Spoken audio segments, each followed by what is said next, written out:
Please welcome. All right, great to have you here. The Real Estate Experts Real Estate Show, AM 920, The Answer, and Biz 1190. I'm Bryan Crabtree. Thank you for joining us. Lots to cover today. Let me get through some of the headlines we're going to cover. We're going to pack a whole lot into this hour. This is not going to be one of the one topic, two topic shows. Americans stopped buying homes in 2018. Mortgage lenders are getting crushed, and an economic storm could be brewing. That's a headline.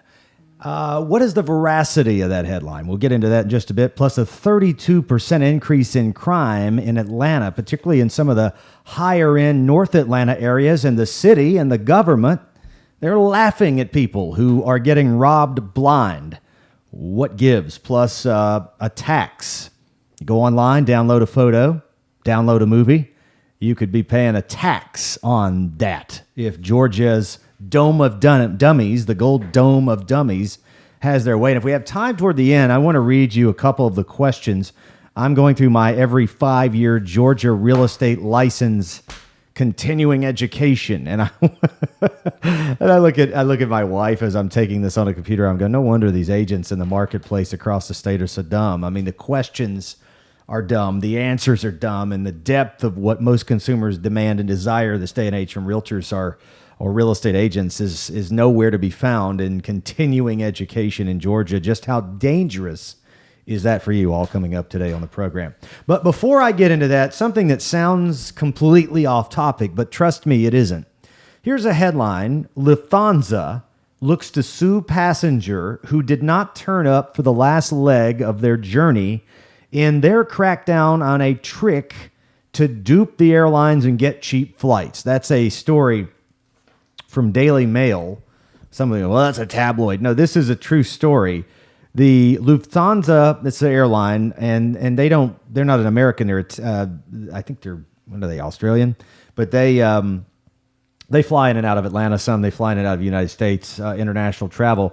And before I get into the exact details of this story, let me tell you what people do.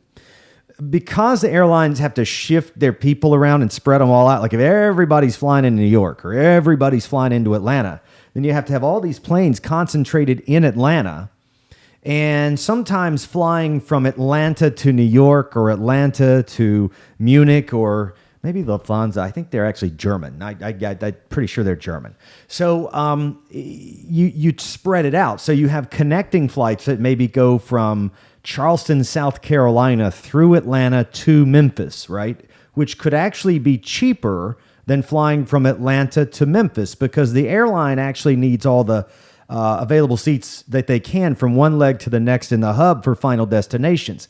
And so you can go online at times, and their entire website's set up like this, that actually help you trick the airline's intentions. Now, this is a violation of the ticket that you pay for, but who's to say you didn't just miss your flight? I mean, this is the kind of thing where big, massive corporations, it could be any corporation, American, United, Lufthansa, it could be in the telephone business, Verizon, Comcast in the internet business, doesn't matter what it is. They're so big and so dominant now that the rest of us just have to put up with these massive companies as if though they're a government. They're a quasi-government. They're so big. I mean, let's face it. You want to get a cell phone.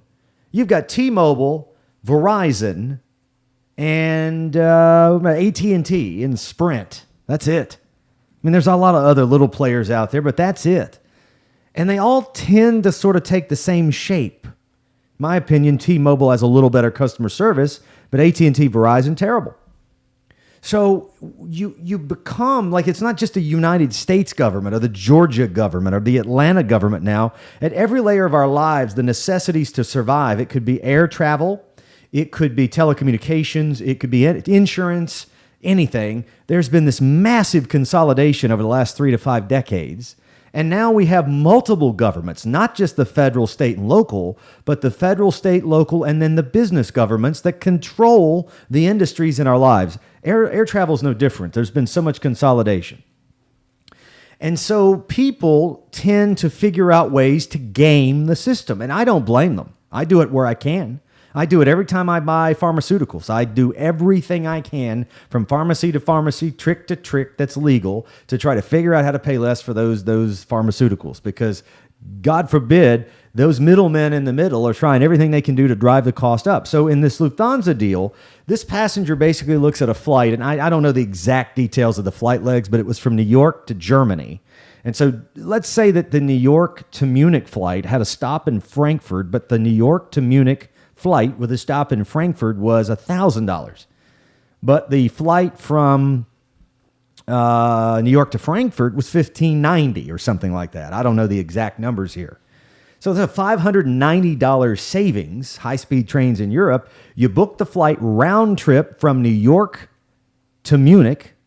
You get to Frankfurt, which is where you intended to go. You pay $1,000 instead of $1,590. You get off there in Frankfurt, you do your thing, and you take a train to Munich, get back on the flight, and fly back to New York. Round trip for $590 savings with a $100 train ticket. I mean, that's pretty smart to me. And Lufthansa has already challenged this guy. They've already lost. The guy's won. Now they're going for an appeal, doubling down. And of course, we can't comment on this. So I'm not particularly beating up Lufthansa here. What I'm saying is this is an example of what is happening in our country right now. It happens in real estate every day. You have the title company. You have the closing attorney. You have the outsourced people in the closing attorney's office that do the paralegal work, many of which don't even work for the attorney's office in many of these places in Atlanta. You have the loan officer. The loan officer is a broker who brokers to a lender. Between those two is a processor who has their own company outside of those that take a fee of all of this stuff. And then you have the home warranty and the home inspector and the appraiser and the appraisal review board and the appraisal. And you have all of these layers of complicated crap to do what 20 years ago was a cakewalk, literally a cakewalk. And people, unwittingly or wittingly, whatever, are trying to game that system to cut down on what are just exorbitant fees and costs and profit for many at the expense of one, you. I was telling my wife, because I've been shopping for a boat. I know, dumb. The best day ever will be the day I buy it and the day I sell it. Break out another 1,000 times 2. It used to be BOAT, break out another 1,000, but now it's actually break out another 2,000. So anyway, I'm shopping for a boat. It is the most worthless process of trying to find someone to talk to you about either finance or boats or opinions or features or whatever. And I told her, I said, I completely understand why the majority of consumers, when they go to shop for a real estate agent or do a deal, because it's the same in the boat business and the brokerage business as it is in the real estate business. You call up broker after broker. They're not but dumb as a box of rocks. They don't have anything to offer, and everything they do offer is a bias to sell you something fast, get you down the assembly line and out the door at a cost that's too high on a product that sucks. And so people have started gaming the system because they don't trust they're going to get proper advisement anymore. And I told my wife, I said, I'm going to do what I hate in this business. People show up, suck you dry of all the information that they can get out of you and go out and do it themselves and save the commission, or try to. It's a little harder in real estate to save the commission than it is in, say, boats or cars or any of these other kind of products. It's a little easier to walk around and go, hey, I'll buy that, but you're going to give me half that commission off that price. You're going to give me a rebate or what have you. Some will do it, some will not. In the real estate business, that's less likely because it's even more complex. But I get it. I understand why consumers in America are acting in a tone of desperation at every transaction they do, from a few $100s to many thousands to many millions, whatever applies, because the system is stacked full of large behemoth companies who inherently by their culture are taking advantage of all of us, or is completely layered with middlemen who add absolutely no value to the ultimate consumer, the one writing their check, spending their hard-earned money, but taking a fee. It's just like the homeowners associations that go with HomeWise docs. It used to be you hire a manager, and you would, as a homeowners association where you have your property, and you would have that manager send a report to the title company or the closing attorney as to what you owed for your closing when you're selling your property. Now they've outsourced that. Somebody showed up and said, we can help you reduce liability and cut costs, and you can save money. Everybody saves money. We all win. So you got this company comes in for $300 freaking to print out a statement of what you owe. I don't know why Georgia legislators allow that. That should be illegal. It should not be legal for a homeowner to obtain an official document from their homeowners association other than the $10 that it took to pay an hourly employee for 20 minutes to do it. It should be illegal to charge $300 for such a statement. I don't care what the justification is. It is an absolute equity grab, and it is theft no more than if I walked in, reached in your pocket, took your wallet, and stole three $100 bills. But that is what the businesses have become in America. And this is if you feel that there's a fight going on, there's a cultural degradation, people are angry, we're divided, this is really why. The politics of division and the racial stuff and the blackface and I hate Trump, I hate Obama, all that stuff is a symptom. And I say that people go, you can't call Obama a symptom. You're just another. No, I just said all of it. Trump and Obama. Well, I don't know why you're calling him a symptom. And people are just stirred up. They're all symptoms of angry Americans who've taken one side or the other as the potential solution, although no one's solving anything. Because until we empower the American consumer again, or the world consumer in the case of Lufthansa, we're just going to keep getting run over like doormats. I mean, that's really what's happening. And so I told you at the beginning this was going to be a little off topic seemingly, but it tied right back into real estate. There's another thing going on here in the state of Georgia, and I heard about it this week, and it doesn't even matter the gory details. The Gold Dome of Dummies, our legislation of Georgia, is proposing a 4% tax on our internet usage. Download a photo, watch a movie, buy something, whatever. They want to tax you. Now, what does this mean? And let me tell you what it really means in terms of cost. It ain't 4%. It's a whole lot more than that. And this is another part of what we're talking about here, what's happened to the real estate business and why it's gotten so expensive to do anything because of the Dome of Dummies all across the country. We'll be right back. Please welcome... All right, therealestateexperts.com. It's getting to be that time of year. In fact, it's going to be too late if you get into March. You need to get started now if you're planning to sell your home for the most money this year, whether it's with our company or someone else. Go to househuntingonline.com. That's your first stop. Househuntingonline.com. That's our special website for a new tool that gives you a free and instant online valuation. Once we give you that valuation, if you'll please choose the drop-down box, it tells us when you're thinking about selling, or if you're just curious about your value and have no interest in selling, pick that selection. That controls whether or not you get contacted much or a lot or none or whatever. So if you give us the right data, we'll contact you accordingly and won't bug you. So househuntingonline.com, instant online valuation. If you're thinking about selling in the next 90 to days to 6 months, we like to follow up and update that valuation so that it's far more accurate. So your response to us after we follow up with you is incredibly important because any details we might want to add to that valuation to update it more accurately can be helpful. It's like having a visual drive-by appraisal plus compared to someone where someone may come into the house. So househuntingonline.com. Last segment, talking about how regulation and rules and big behemoth tech companies, middlemen in every industry, especially real estate, have started to take a little bit here and a little bit there, $50, $300, $1,000, to where it adds up to 2 or 3 points on every transaction you do of the total price. $200,000 home, you're paying $4,000 to $6,000 in crap in order to buy or sell it. That didn't used to exist near at that level because there's so much regulation and so much complexity that the big guys are taking advantage of the little guys, you and me. And I segued into the Dome of Dummies here in Georgia, the Gold Dome of Dummies. And they are contemplating within those wonderful walls a 4% tax on, everything on the internet. Use of the internet pipe, downloads, purchases, etc. Now, these things always come out far more egregious. About 67% of Georgians are just outright against that. I don't know what kind of brain the 33% have unless they're living under a rock that they want to advocate more taxes, which means more government control. Listen, the government can't do anything right now. And one of the issues is a crime in Buckhead and North Atlanta, North Fulton County. I mean, up to the perimeter at least. I'm going to get to that in a second. Atlanta and Georgia doing nothing, in my view, but laughing at people who are crying about this. But they want to tax everything we buy, download, do, such on the internet. It's insane.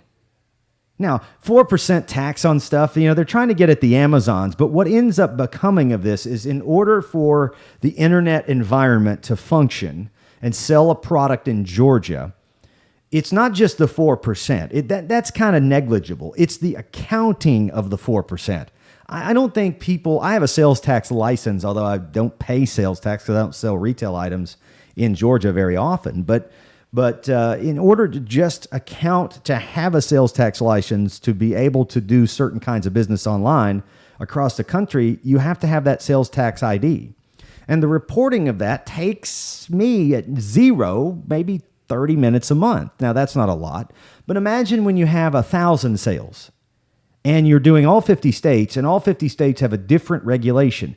The cost of compliance with the regulation in taxing is 20% or 10%. Depends on the price point of the item. So it's not the 4%. This is what I'm talking about when I say things like these big, massive companies have gotten so big or the government is overregulated. And you have all the middlemen kind of running into the scene to try to take a piece. And then you're the one ultimately paying because keeping up with all of it is what is expensive.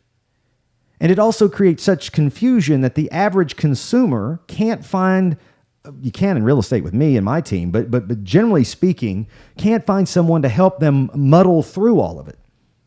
So these taxes end up creating cost that's exponential over and above. And here's the thing. If we were seeing our government spend our money wisely, which I can't find a layer of it that is, in my opinion, from the school system to the city to the state to the Fed to the region to the whatever, the county. I mean, it just doesn't add up. So the thing is, when you look at what's happening in Buckhead, it's just one example. And I say Buckhead and Sandy Springs. There is a crime epidemic happening that's up in the 30% higher last year than it was the year before, and there's no indication that it's not still climbing. I have a neighbor who had 17, his sister-in-law lives across the street in a complex across from where they live in townhomes in Sandy Springs. 17 cars broken into one night. There have been dozens and dozens and dozens this year alone in Buckhead and Sandy Springs of cars and other properties broken into in high-end neighborhoods, million-dollar homes, et cetera, et cetera. We had our garage in a high-rise in Buckhead broken into one night. They cut through a chain link fence, climbed into the garage, and did, I'd say, about $50,000 worth of damages to cars and probably stole $5,000 worth of items. So in order to get $5,000 worth of items, replacement cost, that they might get a couple of grand for, they did $50,000 worth of damage to cars. And the general posture of the city of Atlanta in all of this, especially the downtown crowd running the government, is to laugh at us, literally laugh at us. I called on a stalking incident a month or two ago, probably 2 months ago now, and the policeman that came out from the Buckhead precinct of the Atlanta Police Department, young guy, looked pretty new, literally acted put off that I called to file an incident report. I had to force him to file the report. Now, part of this, to their credit, is that they're understaffed and we don't have, according to the government, the funds to pay them. But what the hell are we doing with a $2 billion budget in Atlanta every year? $2+ billion. Why do we always turn to taxing the residents? We have massive inflow of people doing business here in Atlanta. You know, hundreds of thousands of hotel rooms and hospitality and sporting events like the Super Bowl. Why not jack up the costs to cover infrastructure and police and schools and all of this stuff to the people visiting the city inherently already? It's pretty cheap to visit Atlanta compared to other cities. Why do the residents of Atlanta and Georgia have to pay the taxes? I don't get it. We have a coastline where millions of people come to the coastline of Georgia every year to vacation. Why don't they pay more taxes when they come? Now, some of those will be Georgia residents, but it's optional. Okay? So the idea of driving up taxes on the stuff we buy to generate revenue to pay for stuff they're going to blow and waste anyway, when they laugh at the citizens of North Fulton, specifically in Buckhead and Sandy Springs. I'll tell you what, they don't have this problem, to my knowledge, as nearly as much in East Cobb and Cobb County. Because in that district, DA Vic Reynolds ain't going to put up with it. He prosecutes these thugs instead of sitting and being a judge hug a thug or a prosecutor hug a thug prosecutor. Letting these guys go. There's a guy the other day, the rap sheet of assault and attempted murder and charges was 2 pages long, and he had gotten caught breaking into vehicles. How many times do we release these people? Is this some sort of social engineering or reparations project? The rich white people in Buckhead deserve it? Is that what it is?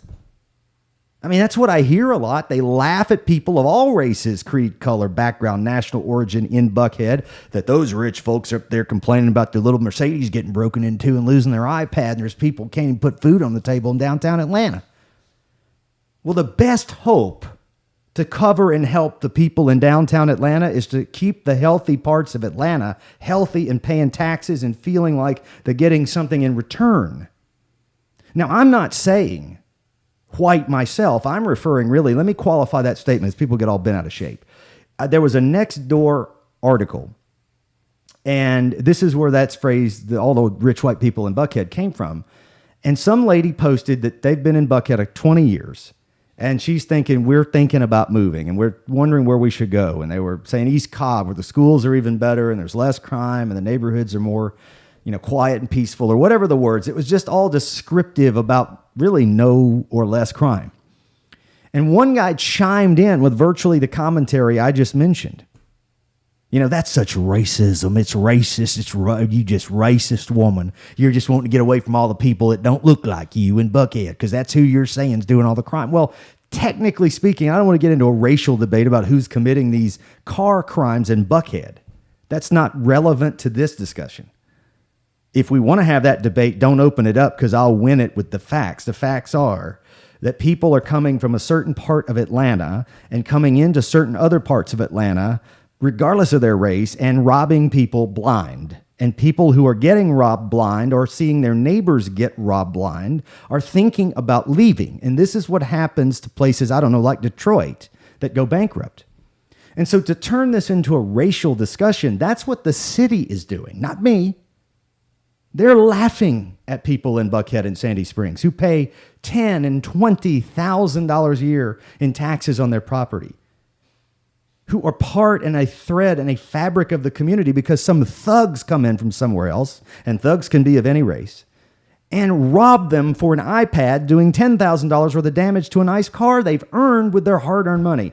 This wealth shame, wealth envy, and jealousy of government has got to stop. It ain't funny. When you got some guy down in Midtown goes out and goes inside, and some guy gets in his car to rob him. He comes out and shoots the guy in the car trying to steal his property, and the guy who shot the thug and the criminal trying to steal the car goes to jail for murder.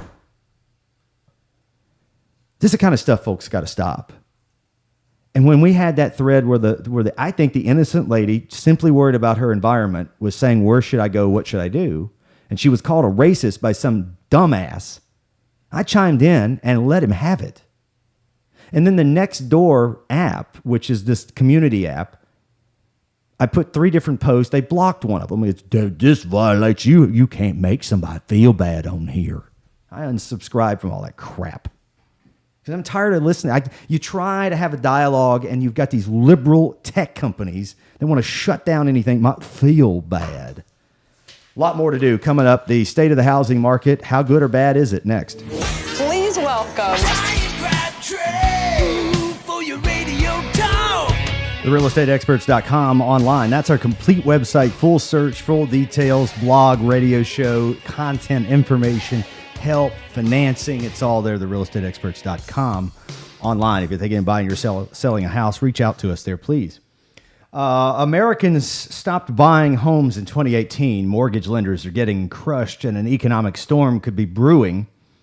That's a headline from Business Insider a couple of weeks ago. I can't remember if I read this headline a couple of shows ago on the air, but mortgage banking income at Wells Fargo, who I think is a bunch of scumbags, but nonetheless, I think it's relevant to quote because they're big mortgage operation. Wells Fargo mortgage banking income fell 50% last year. JP Morgan, they fell 46%. So across the board, the banks are getting hammered. Now, there's two reasons for this, and I don't want this to be misread. Number one, they suck. And just like I've been talking about in this show, we developed themes. Big behemoths bought up a bunch of stuff during the crash. Wells Fargo, JP Morgan bought up all kinds of smaller banks, gobbled them up like Pac-Man, and then became bigger and bigger and more arrogant and more bureaucratic. And now people just don't want to do business with them. And it's hard to get in a better economy like this, people who, like me, who know what the hell they're doing, and other people like me who really are kind of entrepreneurial at heart to work for somebody like Wells Fargo. It ain't gonna happen. I'm not as big of I don't have a big of a problem with Chase as I do Wells, but I know people who do. So it's hard to get people who really understand business and serve clients and work diligently to stay at a bank and be limited in income and overly and bureaucratically regulated by what's become another government of our lives, the bank, as they call it, the bank.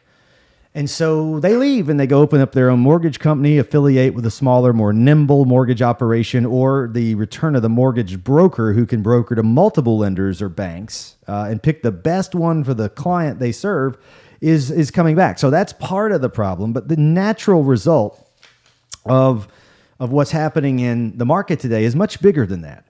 And it really comes down to what we've had behavior-wise really since 2001 after 9/11. We had rates up to the 6-7 range, right around 9/11, and then we dropped them dramatically as a response to the economic crisis that was developing in 2001. We had a big one at that point, and 9/11 just expedited it. The Fed policy backstopped it, and then we had this massive expansion in equity and value because of the speculation of housing and the ease of credit flow. And rates were artificially low in the 5s range, and that then got even better and better through the housing crash. So we have changed our culture, and I don't want this to sound arrogant, but it is necessary to explain. And most of my audience doesn't really fall into this category. I think we all do fall into the category of we now can buy because of superficial and artificially low interest rates subsidized by the government. We can all buy more home than we should. And the best way I can explain this is I was talking to a BMW dealer who has a service center in a lower income area of somewhere here in the South. And this place said, we will have people come in here with their $5,000 745 Li BMW, which back then was a $90,000 car in 2004, that they've picked up 6 months ago. And they've got this or that problem with it. It's a 15-year-old BMW, high technology, and they're stunned that it cost them $4,000 to fix what would cost $1,500 on a Toyota. And they don't realize that they're buying a $5,000 vehicle at this rate that's going to require a lot of maintenance. It's still not as cheap at that age as, say, a Toyota might be. And I'm not endorsing or discounting. I've had plenty of BMWs, and I love them, and Toyotas too, and I love those. I'm just saying it's a practical thing. And so what's happened in housing is people that should be buying $125,000 homes at a 7% rate or $250,000 homes at a 7% rate have been buying $250,000 to $500,000 homes. And we've artificially pulled up prices, some of that, but a lot of it is people are just buying more home than they can afford, not just the payment, but the scope and scale. And then you have this thing come out that is sort of a counter to the article I just read. And if you're just joining us, I'm not going to get in depth in this article. Americans stopped buying homes in 2018. Mortgage lenders are getting crushed, and an economic storm could be brewing related to housing. This is the kind of canary in a coal mine that I think people really have to pay attention to. And a lot of people want to reject this kind of rhetoric. And it's the exact same behavior that we heard in 2006 and 2007 leading up to that crash. I'm not predicting, most people aren't, that it's going to be that again. I'm simply saying when you ignore this without vetting it, you get blindsided. So that's the point of this show, to keep you from getting blindsided. Take the facts as they are and deal with them. Make money from the facts. Make money from the chaos that's created because you prepare and see it coming. So when you look at what's been happening in the housing business, people who maybe make 35 grand a year, I remember those days. I made 35 grand a year. Interest rates are 8.25%, and I was struggling to buy an $85,000 house with a single car payment. Well, in the same scenario, that was in the 1990s. In this day and age, or a year or two ago, when rates were in the threes, I could have bought a $190,000 house. You know, forgetting appreciation for a minute, I could have bought a $190,000 house. And in theory, the house in the 90s I bought for 85 grand is not now worth 190. It might be worth 150 or 160. So I'm buying much more house than I could have with the same economic situation, not factoring in the cost of maintenance of a larger house, the inflationary pressures on everything we buy, insurance, regulations, healthcare, all of it has all come up. And we're not qualifying these things into the lending scenario. So we're still going up to 40 and 50% loan to value. And most people are tapping themselves out to their eyeballs. And they're taking on a much more expensive house to maintain because the rates have been in the threes and low fours. And then the NAR, the National Association of Realtors, they come out and they say, well, the reason we're seeing a little bit of a downturn in sales is because we don't have enough inventory. Oh, it makes me want to throw up. Fake news. Go on CNN, realtors, with that. That's why I'm not a realtor. Because their job, as they see it, is to increase the number of transactions and to increase the membership rolls of the National Association of Realtors. And the only way to do that is to first increase the number of transactions. And the way that they do that is by deluding the American people into thinking housing is just fine and dandy. And to some extent, it's okay. We're at the end of an expansion. It's normal. This is not some existential threat that's going on right now, but it could be. That's what we're discussing. And the reason it could be is that I fear that rates, and you know, I could have an economist on to talk about interest rates, but if interest rates go up to 7%, we're not going to have to worry about having enough available inventory under $250,000 for realtors or the realtors organization to have more transactions, because all the homes that are now 3 to 350 will now be 2 to 250, and the prices will just crunch themselves back down, creating more inventory in the affordable range, which in Atlanta is homes up to 250. The average income of the metro Atlanta household can afford a $252,000 home on today's interest rates. If rates go up by, 1%, then they cannot afford a $252,000 home anymore. They can afford a home that's about $25,000 less. And we're seeing that in the trend numbers now. If you look at last year's trend numbers, and nobody's talking about this because God forbid we tell, here's a shocker, the truth, we might empower people, right? I might not have enough money to put food on the table if I told my clients the truth. That's how most people in my business think. I think, hell, if it goes down the hill, I'll make more money then probably. Well, now, or if it goes up, that's great. People are making money around me. It makes me look good. I don't care what the market does. I really don't. I don't want to see people suffer, but that's not what drives me. What drives me is deal with the market that's here and make money in it. And it can be up, down, sideways, roller coaster, whatever. There's money to be made, especially roller coaster. Chaos brings money to those that are well-informed and deal with facts and not emotions. So when you look at what happens in the market numbers, in the FMLS market numbers, we reached a market high sometime last year of about $262,000 for the median sales price. It's now down around 230s. That's a pretty big dip. Now, that doesn't mean your home depreciated by $20,000 in that price range.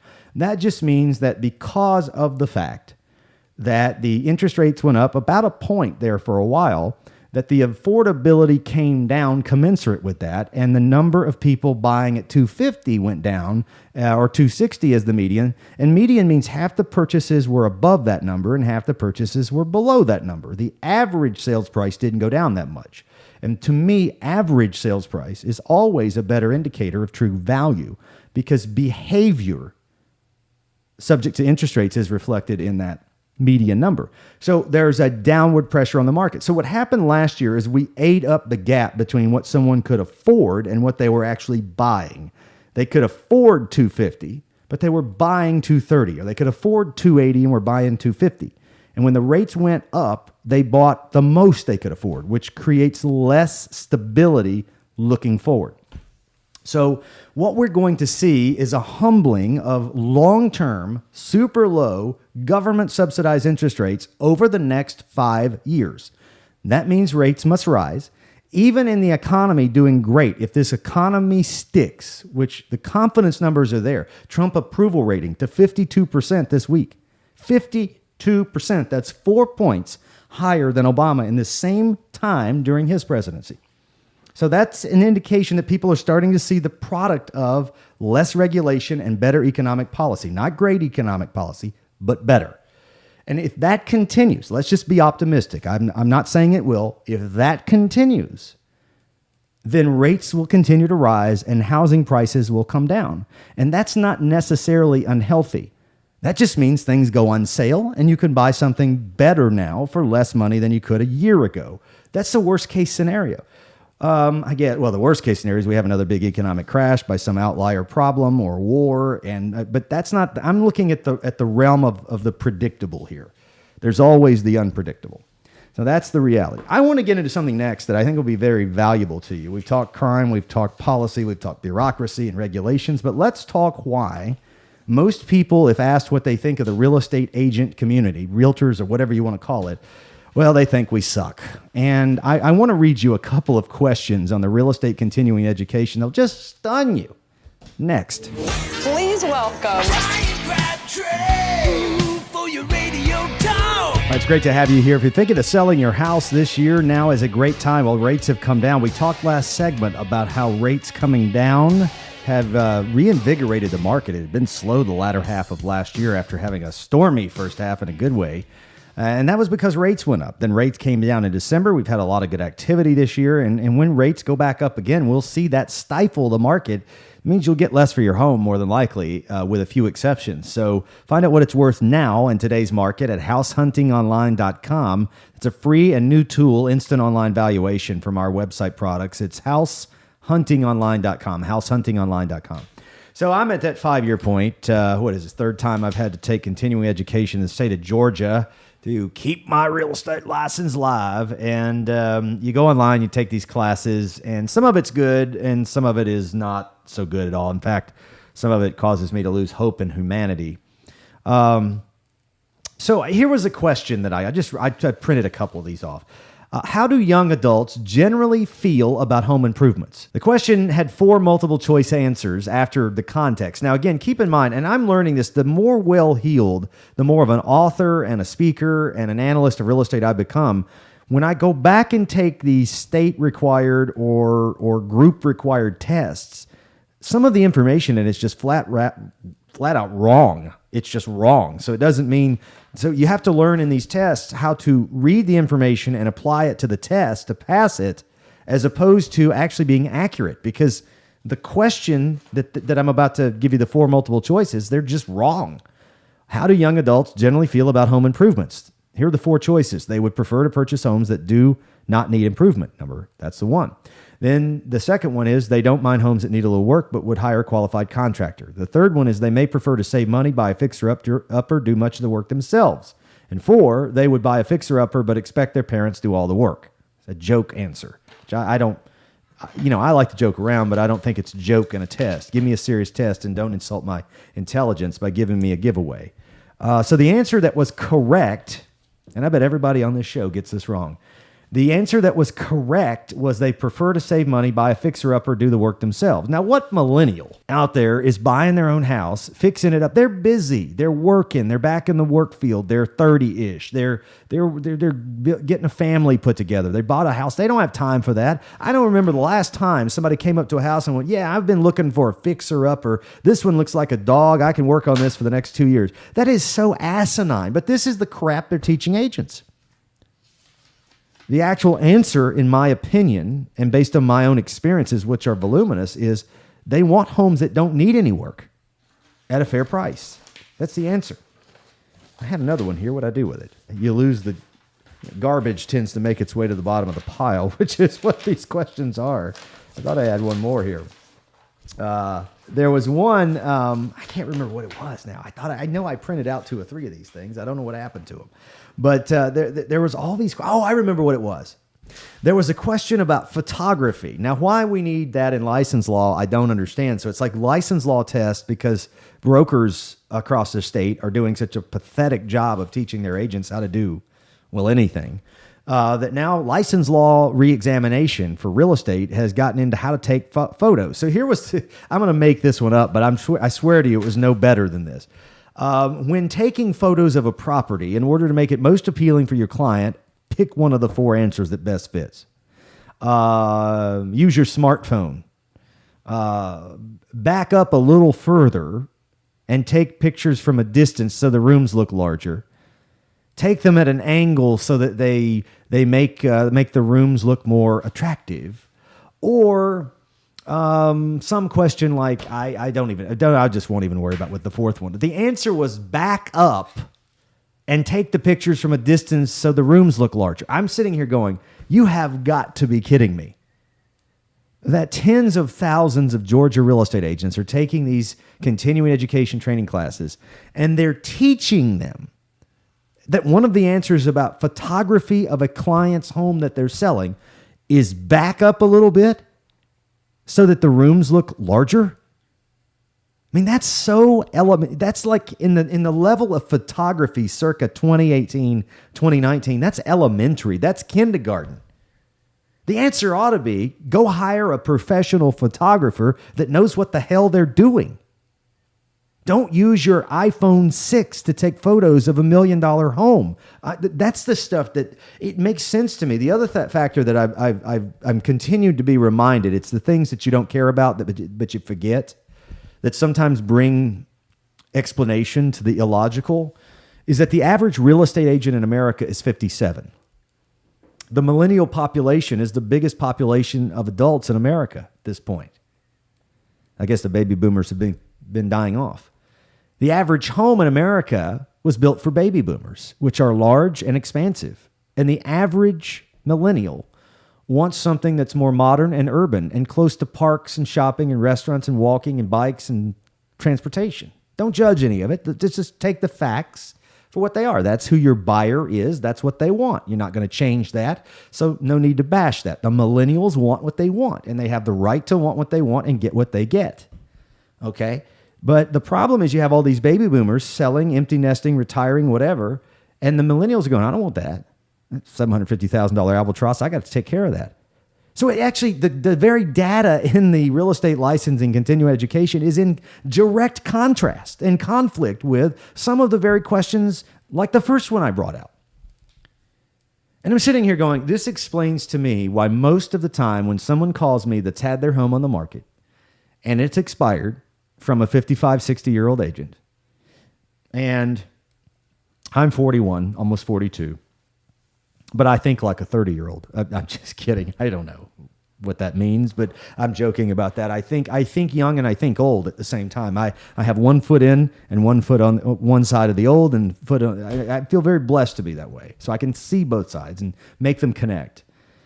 But when I get the call from the expired listing from the 57-year-old average agent in the business who for the first 4 decades of their lives at best had a Polaroid camera, they don't really understand photography or how to take it better. But the average millennial, they know how to take almost professional photos because they've been taking photos with a camera in their hand their entire life and making things look better than they are on Facebook. I mean, that's kind of how it's worked.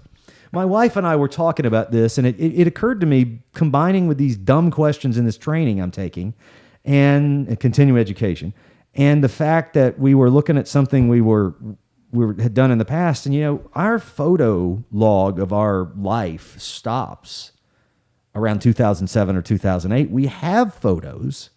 We had a digital camera for a while before that because being in the real estate business, but we didn't walk around everywhere documenting our lives with pictures. Now we take pictures of everything all the time. It's like they used to have the pictures of the Japanese or Chinese tourists that come to America and go to Disneyland. They're walking around with a big fat $4,000 camera on, and they were the ones taking photos all the time.